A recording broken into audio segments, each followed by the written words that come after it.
Hello বন্ধুরা, তো আজকে আমি রান্না করব বড় মাছের কালিয়া। তার জন্য এখানে আমি পেঁয়াজ, রসুন, আদা, টমেটো সব কিছু কুচিয়ে নিয়েছি। আর আমি একটু এর সঙ্গে আলুও দেবো, তো আলুও নিয়ে নিয়েছি। আপনারা চাইলে আলুটা বাদ দিতে পারেন, আমাদের আলু খেতে ভালো লাগে তাই আমি আলু দেবো। তো এখানে আমি 4 টুকরা বড় বড় মাছ নিয়ে নিয়েছি। তো প্রথমে মাছটা লবণ হলুদ মেখে ভেজে নেব। তো মাছটা এই যে প্রায় ভাজা হয়ে গেছে, এটা এক পাশে ভাজা হতে থাক, অপর পাশে আমি আদা রসুন এগুলো ভেজে নেব। আপনারা চাইলে মাছটা সম্পূর্ণ ভেজে তুলে রেখেও বাকিগুলো ভেজে নিতে পারেন। তো এই যে আমি এখানে ভাজতেছি, আমার এগুলো ভাজা হয়ে গেলে আমি এখানে কয়েকটা কাজু বাদাম আর কিশমিশ সেগুলো ভেজে নেব। আপনারা চাইলে চিনেবাদামও দিতে পারেন। আর এখানে আমি আলুগুলোও ভেজে নেব হালকা করে। তো আমার সব কিছু ভাজা হয়ে গেছে।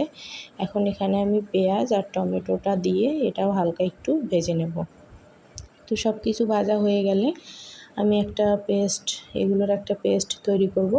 তো এখানে আমি 1 চামচ করে জিরের গুঁড়ো, ধনিয়া গুঁড়ো, লঙ্কার গুঁড়ো সব কিছু দিয়ে সামান্য একটু জল দিয়ে এই যে এরকম একটা পেস্ট তৈরি করে নিয়েছি। তো ওই তেলের মধ্যে জিরে আর 1 চামচ শুকনো লঙ্কা দিয়ে আমি পেস্টটা দিয়ে দেব।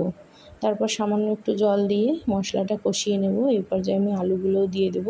মশলা থেকে যতক্ষণ তেল ছেড়ে না দিচ্ছে, এই যে দেখুন এভাবে তেল ছেড়ে আসবে, মানে তেল উপরে ভেসে আসবে, তখনই বুঝতে হবে যে আমাদের মশলাটা কষানো হয়ে গেছে। এখন আমি এখানে পরিমাণ মতো ঝোল দিয়ে, ঝোলটা ফুটে আসলে পরিমাণ মতো লবণ দিয়ে মাছগুলো দিয়ে কিছুক্ষণ ফুটিয়ে নেব।